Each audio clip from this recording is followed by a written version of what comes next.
More remains were found today at the battered Pentagon command center for any retaliation for Tuesday's attacks. But national security correspondent David Martin tells us there were blessings to be counted. The first pictures from inside the Pentagon show how just another day at the office suddenly became an inferno. Rescue workers estimate it will take another 10 days to recover all 188 people believed to have died here. Some more of the victims were discovered today, and late this afternoon, family members were allowed to visit the site for the first time. A section of the building collapsed, but as bad as it was, it could have been much worse. The plane hit a part of the building that had just been renovated with reinforced steel and other blast-resistant features. We believe that the effect of this structure was to dramatically slow the plane as it entered the building and reduce the extent to which it penetrated the building. It will take years and hundreds of millions of dollars to rebuild the Pentagon. The war against terrorism will almost certainly cost more and last longer. It will stretch all the way to Afghanistan, where Osama bin Laden is believed hiding.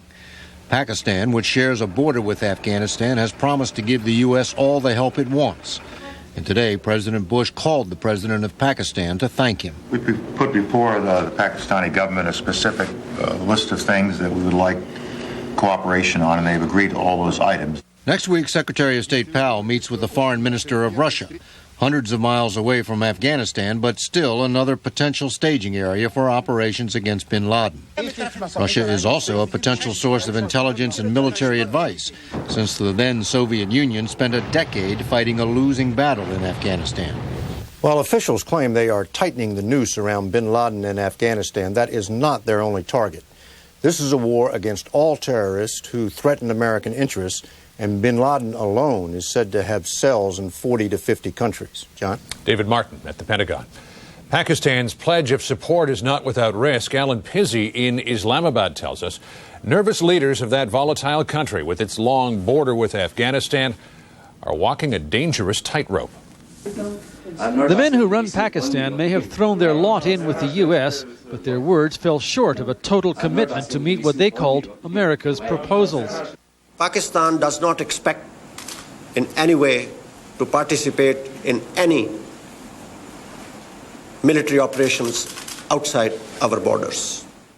But that's not enough to satisfy Afghanistan's ruling Taliban, who made their position clear even before the Pakistani response to America was made public. Speaking through an interpreter, the Afghan ambassador here read a statement that warned of war. If any neighboring country gave territorial way or airspace to USA against our land, it would draw us into an imposed war. The Taliban claims it has cut Osama bin Laden's communications to the outside world. But asked if bin Laden would be back in action if a war began, the ambassador said, if anyone kills us, then we would also use our all possibilities. With hundreds of thousands of Afghan refugees in Pakistan, that is not a threat the Pakistanis can take lightly. And there is also a danger of an internal Islamic backlash. Riots broke out here after the U.S. fired cruise missiles against bin Laden following the 1998 embassy bombings in Africa. And many of the more radical Islamic groups here look on the Taliban as allies. As much as the U.S. wants and needs Pakistan's cooperation, a diplomatic source here said, there is also an awareness that the authorities need time to shape and prepare public opinion. The Taliban's threat of war will add urgency to that. Alan Pizzi, CBS News, Islamabad.